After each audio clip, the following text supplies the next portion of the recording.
Hello, everybody. So yeah, it's been a long time. Welcome back to Sunspire Fire Channel. I have been again in school, like everyone knows who watches this channel. I've been in school. I'm currently taking a Civil War class right now. If you want to know, it's History 602. Again, for those people who want to know the number, who are at Southern New Hampshire University. Um, so it's a very interesting class. I'm currently finishing up my final paper for that class. I chose sex during the Civil War. I don't know how I stumbled upon it, but I stumbled upon it a few years ago, the topic, sex. And ever since then, I've just always wanted to do a little more research on it. So I've been getting a few more books um, about that. Actually, you know what? Let me show you a few of the books that I got.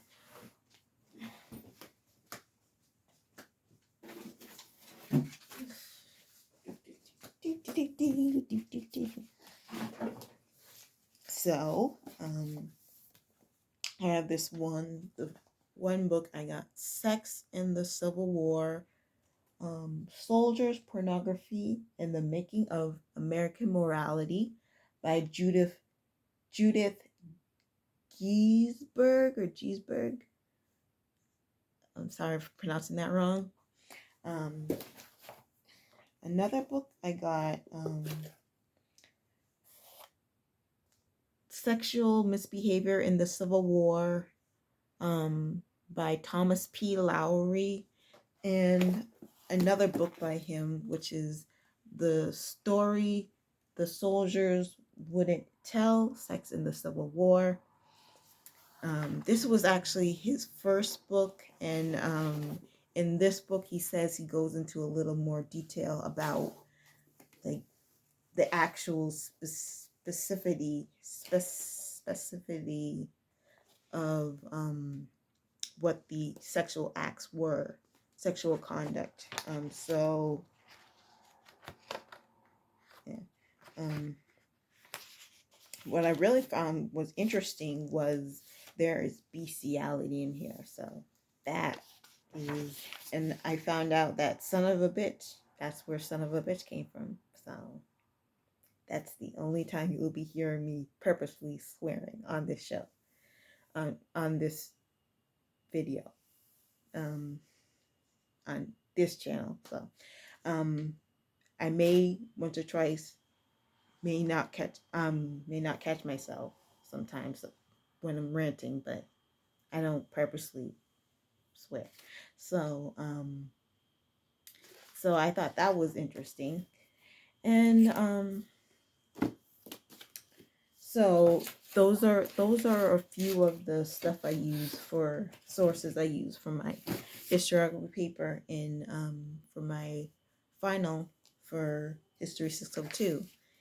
Just sex in my right now for my title of my final paper, it's sex during the Civil War, stuff that happened in the 19th century or something I wrote. It's really dull, and I want to find a different, I want to create a different title for that, but I just don't know what, because it's not just sex during the Civil War. I mean, there was sex outside of the Civil War, and I have a lot of other sources, but it happened during like the 1850s to the 1870s. So I kind of, it's during the 19th century, the mid to late 19th century. So,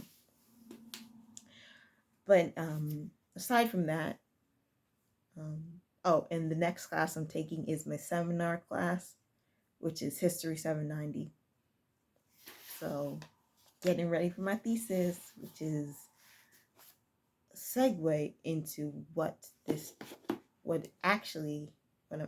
video is actually about. I'm going to do some unboxing with you.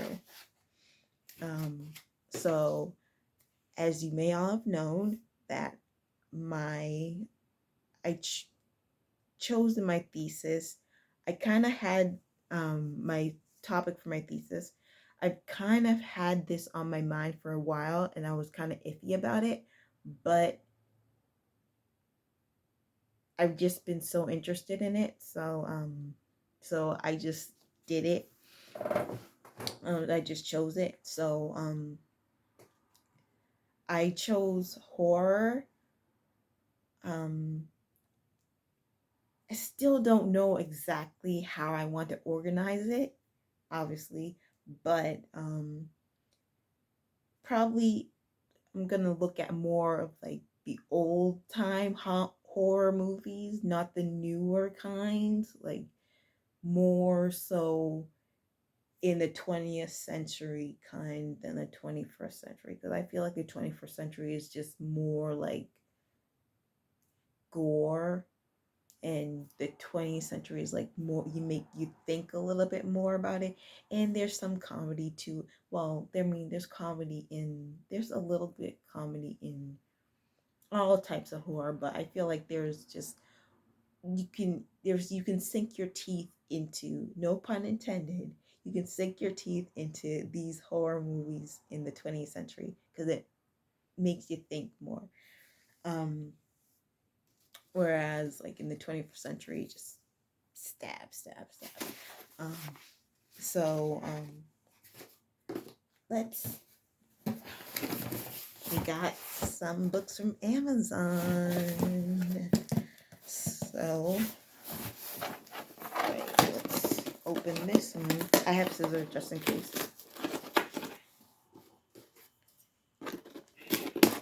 It was actually delayed. It was supposed to come like 2 days ago, but it got delayed. I hate that the tape where, I don't know why they didn't use a regular tape. I hate the tape where it's just like it has twine in it, so that makes it a lot harder to open.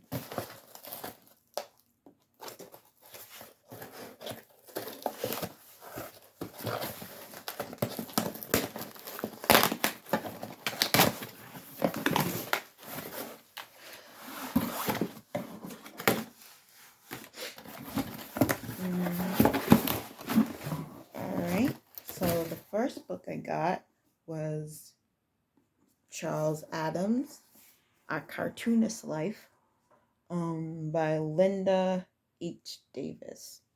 So it's about Charles, obviously it's a biography on Charles Addams, who was the original creator of the Addams Family.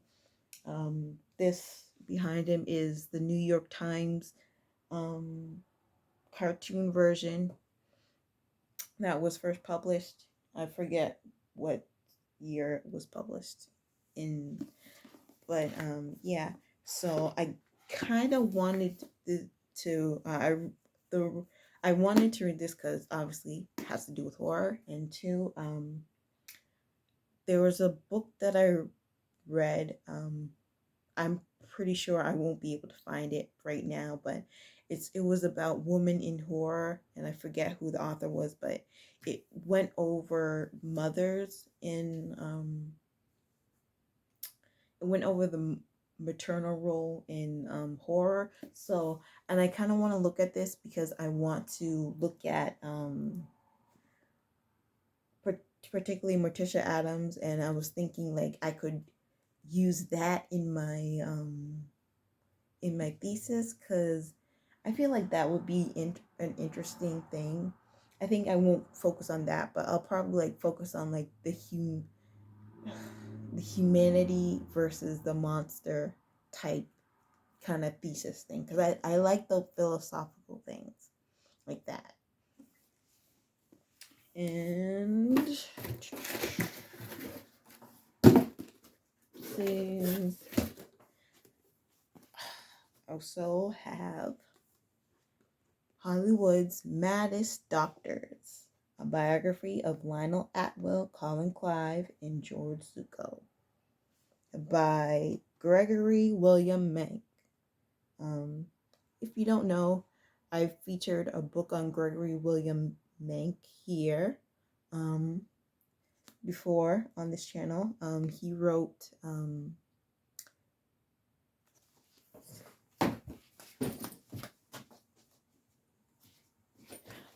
one second.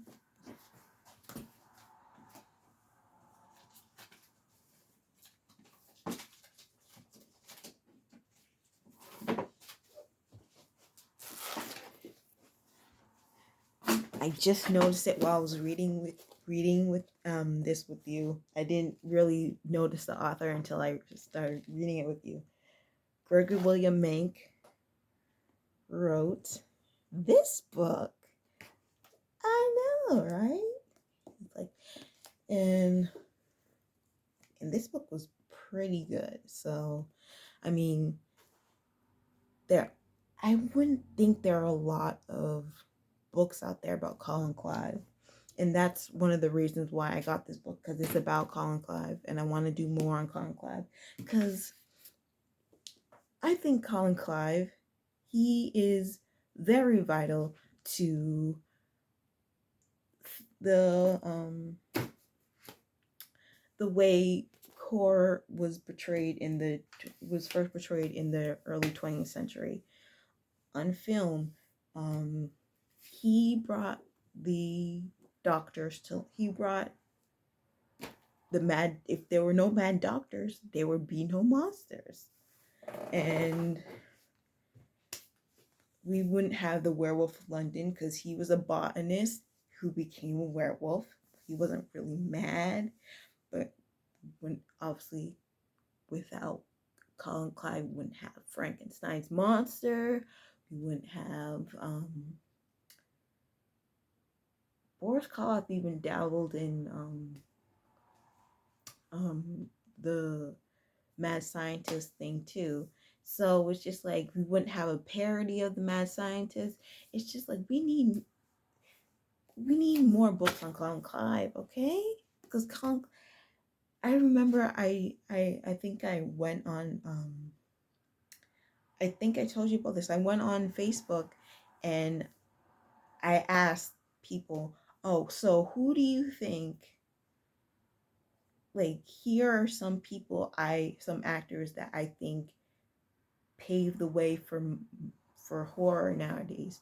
And I listed Colin Clive as one. Everyone was just so puzzled, like, why would you list Colin Clive? He has nothing to do with this. He was only in one horror movie. Like, people only know him for one thing, and I'm just like, but that's a big thing. He was a mad doctor in Frankenstein, and you're saying Colin Clive shouldn't get his props for that? Well, it's not that he shouldn't get his. They weren't saying he shouldn't get it, but it's not like they're saying like, oh well, he's not that relevant to Boris Karloff or Lon Chaney. It's just like, are you serious? Come on.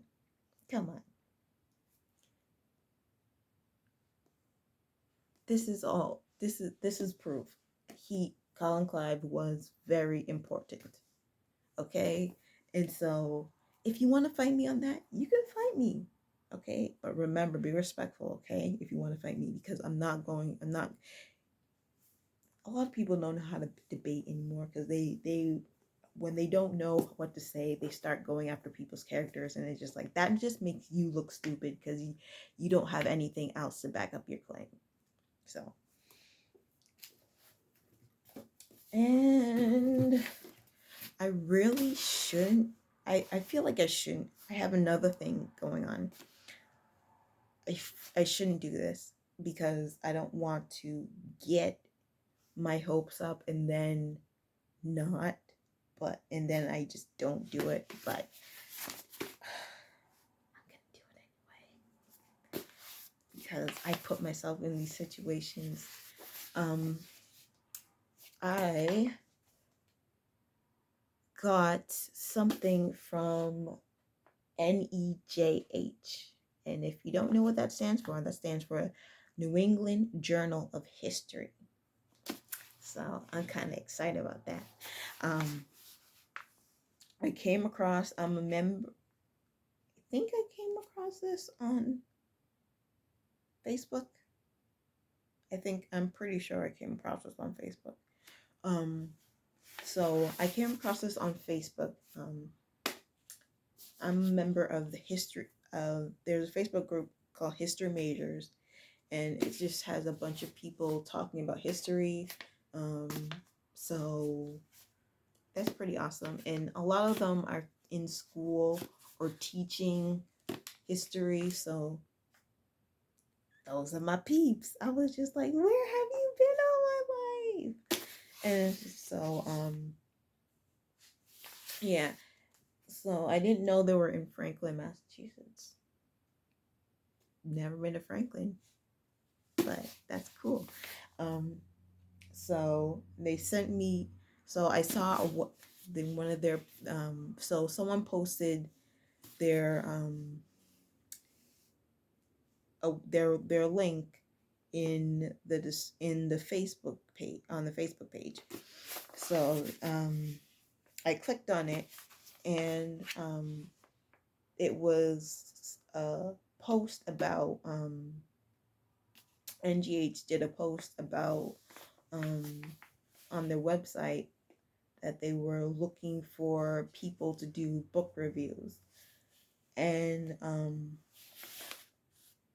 I said, you know what, I'll do it. I'll do one. And they were just like, they emailed me back and say, okay, fine, we'll send you a book. And they sent me a book. There were a few of them that were there, and I chose one book in particular. And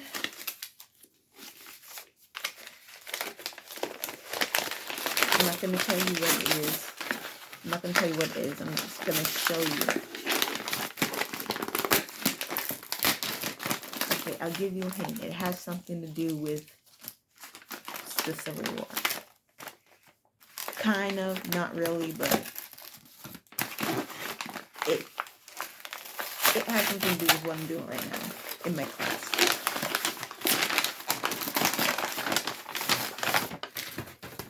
Okay, time's up.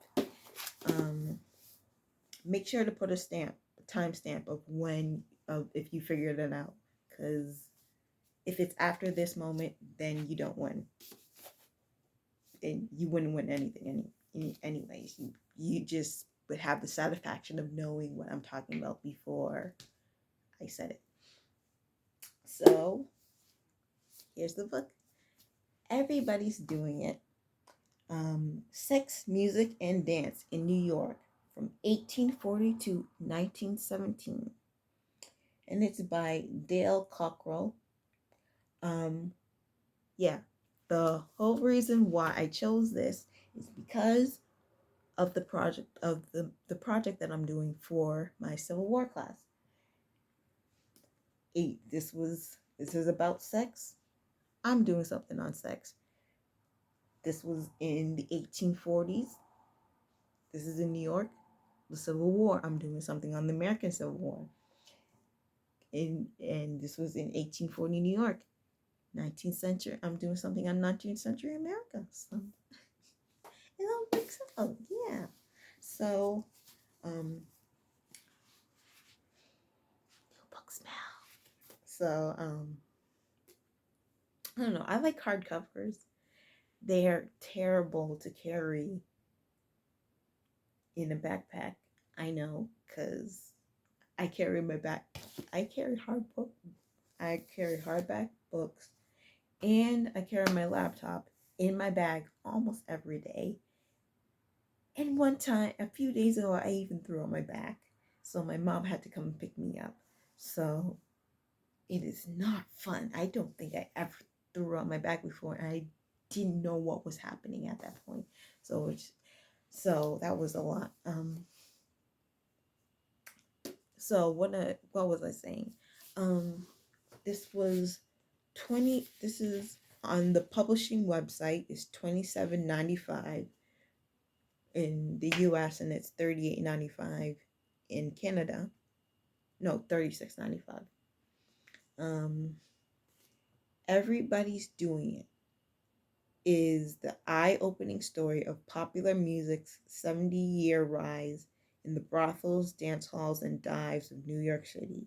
It traces the birth of popular music, including ragtime and jazz, to convivial meetings, places for sex, drink, music, and dance. I don't say convivial a lot.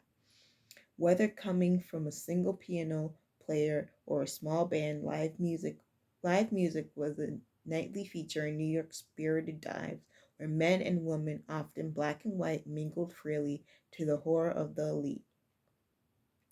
This rollicking demimonde drove the development of an energetic dance music that would soon span the world.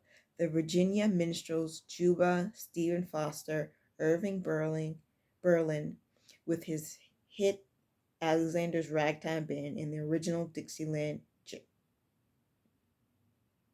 hmm, Jazz Band, JASS, not JZZ, all played a part in popularizing startling new sounds. Musicologist Dale Cockrell recreates this ephemeral underground world by mining tabloids, newspapers, court records of police busts, lurid exposés, journals, and the reports of undercover detectives working for social reform organizations who were sent in to gather evidence against such low-life places. Everybody's Doing It illuminates the how, why, and where of America's popular music and its buoyant journey from the dangerous 5 points of downtown to the interracial black and tans of Harlem. And yeah, that's it. Um, so yeah, I'm going to read this book. And so they said the deadline, it has to be from 1,000 to 3,000 words. And the deadline is January 15th. Um, I thought it was gonna be July 15th, but apparently they um they apparently I missed the deadline for their summer um well I mean the deadline for their summer edition, their summer book reviews is July 15th, but since I got mine too close to July 15th, I guess they're putting mine in winter edition of their journal. But part of me was a little scared to do this. My ego was telling me you're gonna be a published author, kinda, in a way, because your stuff is gonna be online. I mean, technically, it's already online because I go. You can upload stuff on academia.edu and people will read it. But like you're gonna be in a journal, an actual journal that's used for scholarly research. So that's pretty cool. I've used the New England Journal before, so yeah, I think I actually, you know what? Because I don't use it that much. I just scour to see if there's anything good out there. I don't really go particularly to any particular journal. Um, I do use JSTOR a lot though. Um, but I don't. I don't. I think I've used a New England Journal once, but I feel like a lot of places. But I feel like the good places to find um, good sources, like a lot of these libraries are not subscribed to, and it's just like, why are you making my life so hard? Um, but to digress, um, but I digress. So I part of me was just like, so my ego was just like, you're gonna be in a journal. You're gonna be published in a journal. That'd be pretty much awesome. You're like one step closer to becoming a author. And I'm just like, ooh. But the other part of me was just like, Jasmine, you can't just write a book review like you do for your master's program. You're going to have to write an actual book review, not something students would read, like your professor would read, something that actual historians are going to read. And I'm just like, oh no. So, yeah, that's kind of unsettling. But I have until January 15th to finish this. So she's giving me time. I mean, my last book review for this class I'm taking was due 2 weeks ago, and I got an A minus on that, and I didn't I skimmed through the book. I didn't read the whole entire book, but I had what I wanted to say planned out because I basically read the thesis. Let me show you the book.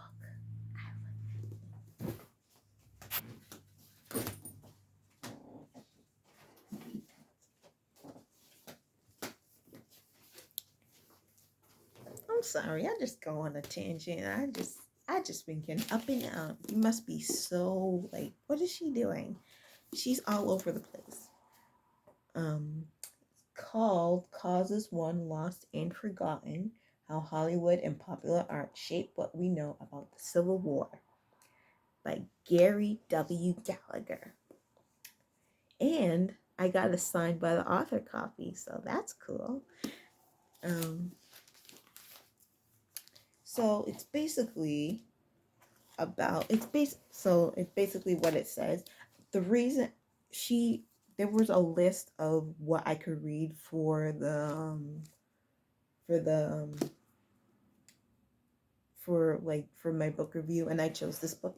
I think the reason why I chose this book because it was about Hollywood, because I I love the golden age of, is it the golden age of film? Yeah, golden age, golden era. You know what I'm talking about. Um, so I just love I love how art imitates art, feeds off of life, and life feeds off of art. So that's the reason why I bought this. I chose this book to do it, and I got an A minus on the book review, so I'm happy about that. And it's just like, you can't. The thing is, when you're in a master's program, you don't have the opportunity to read word for word, page by page. So you're going to have to be strategic and look and skim through that. And so, and the best way to skim through it is to look at the table of contents and to look at and to really to reread, to find that thesis and make sure you base your whole entire whatever you want to say on your thesis, because that at the end of the day, it's all going to come back to what he said in the thesis. It's not a book report, it's not a book summary. It's saying what you think of the book. It's not really saying what you think of the book. But I mean, I've done book reviews outside of this class before in other classes, because I've never done a book review until I did my master's, until I started doing this master's program. But in this one, she asked me to put down like the strengths and weaknesses, put down like what the thesis was, and like basically all that. And so I got an A minus. I thought I did a terrible job. Well, I didn't think I did a bad job, but I think I did a terrible job. I don't think I did a terrible job, but I think I didn't do so great. But I did write like 6 pages. So I think I did talk a little bit more, talk a lot. So I think that's why she gave me an A minus. So this is about it's going over, he picks a few stuff, and it's about the lost cause, the union. He goes over the lost cause, the union cause, which is, we all know what the lost cause is, and the union cause, which I never really thought about before, is there are the union was trying to unite the America once again, and the Emancipation Cause, which means that um, they were trying to fight for slavery. They were trying to fight for slavery. So um, that was interpreted very differently throughout the movies, and the Reconciliation Cause, which basically tries to make everyone seem like they just have different, all the same, but they just have different, they all come from the same walks of life, but they just have different values on what it means to be American. So that's it. And I really like the book. Part of me kind of thinks wants to read the whole thing, and I do want to check out some of the books, some of the movies that he mentioned, and this video is very long. That's all I have for today, and I will see you at some point in time. But no, really, it's gonna be a lot. Um, I just came back from a wedding. I'm really tired. My discussion is due tomorrow. I still need to finish that. My final project is due.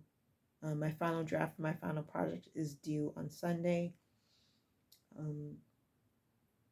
Then I'm probably not going to want to do anything, because I'll be basically done. Like, after this week is week 9. After that is week 10.